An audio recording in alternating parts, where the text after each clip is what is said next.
l'épouse au temps de la fin, contenait de mystères et de révélations.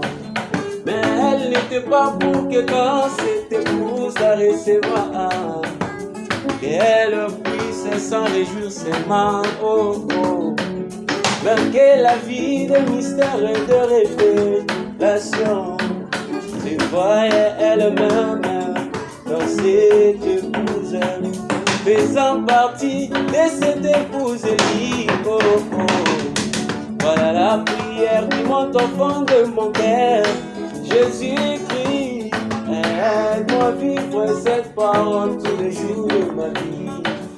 Aide-moi vivre ces paroles le temps qui me reste ici. Oh. Aide-moi vivre ces paroles avant que je ne sois levé.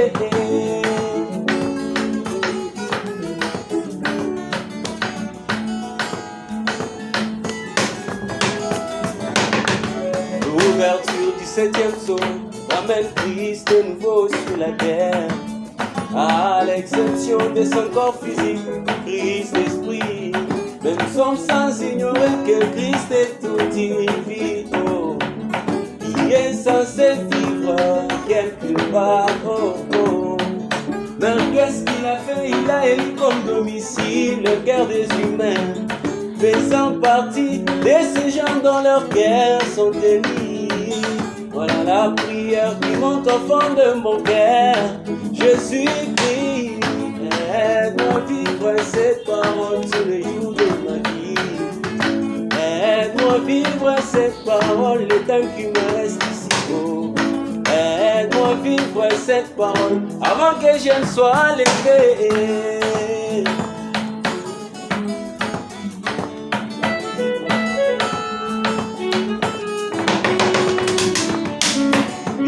Dans un monde qui se meurt et soupire, attendant voir la manifestation du Fils de Dieu, oh, en caractère mais aussi en puissance.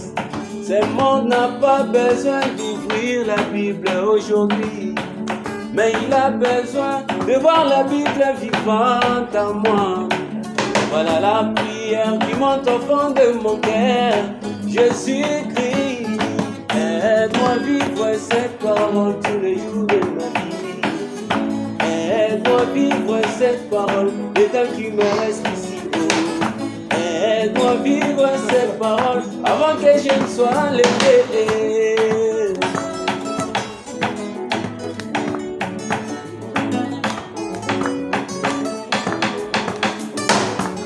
Après avoir entendu ces messages du temps du soir, une forte soif s'est levée au fond de mon cœur, de pouvoir m'identifier à ce message dans toute ma vie, et que je devienne moi-même une partie de cette parole.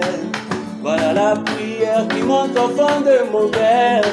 Jésus-Christ, aide-moi vivre cette parole tous les jours de ma vie. Aide-moi vivre cette parole le temps qui me reste ici. Oh. Aide-moi vivre cette parole avant que je ne sois levé.